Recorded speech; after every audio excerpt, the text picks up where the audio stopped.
এই চল চল, আজকে সবাই মিলে একটু ঘুরতে যাবি? হ্যাঁ হ্যাঁ যাবো, চল।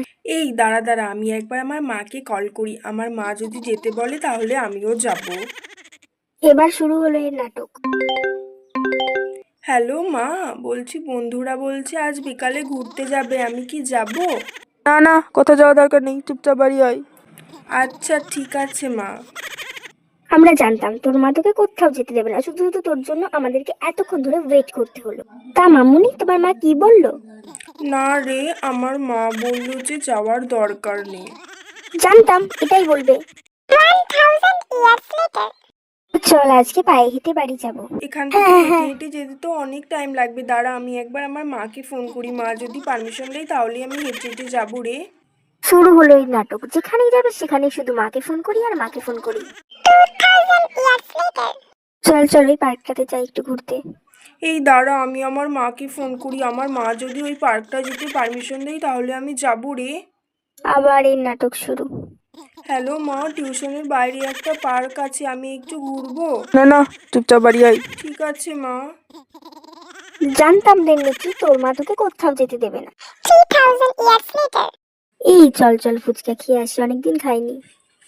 এই দাঁড়া দাঁড়া, আমি একবার আমার মাকে ফোন করি। মা যদি ফুচকা খেতে বলে তাহলে আমিও খাবো, তোরা একটু দাঁড়া। হ্যাঁ, হ্যালো মা, আমি ফুচকা খাবো।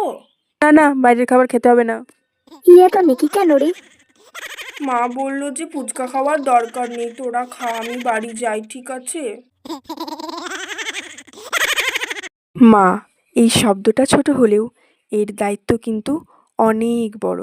হয়তো এই ভিডিওটা আমরা হাসির ভিডিও হিসেবেই নেব, কিন্তু মারা যে আমাদের বারণ করেন, এখানে যাস না, ওখানে যাস না, এটা করিস না, ওটা করিস না, এটা কিন্তু আমাদের সুরক্ষার কথা ভেবেই বলেন।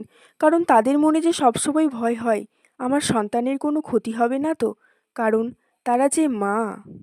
আমাদের মধ্যে অনেকজনই এটাকে আমরা খুব ভালোভাবে নিই না। আমরা মায়েদের সাথে ঝামেলা করি যে কেন তুমি আমাকে এখানে যেতে দাও না, ওখানে যেতে দাও না। ওর মা তো ওকে সব জায়গায় ছাড়ে। এই যে এক মায়ের সাথে আমরা নিজেদের মায়ের কম্পেয়ার করি, মায়েদের সব থেকে খারাপ লাগার জায়গা এটা। কারণ মারা তাদের সবটুকু দিয়ে আমাদের ভালোবাসেন, কিন্তু আমরা অন্যের সাথে আমাদের মায়ের কম্পেয়ার করে ফেলি। যখন আমরা এটা বুঝতে পারবো তখন হয়তো অনেকটা দেরি হয়ে যাবে। হাজার চাইলেও এই দিনগুলো কিন্তু আমরা আর ফিরে পাবো না। তাই সবাইকে অনুরোধ রইল, মাকে ভালোবেসে হাসিতে খুশিতে আনন্দ করে দিন কাটাও। ভিডিওটি ভালো লাগলে অবশ্যই একটা কমেন্ট করে জানিও, আর আমার চ্যানেলটিকে সাবস্ক্রাইব করে অবশ্যই আমার পাশে থেকো।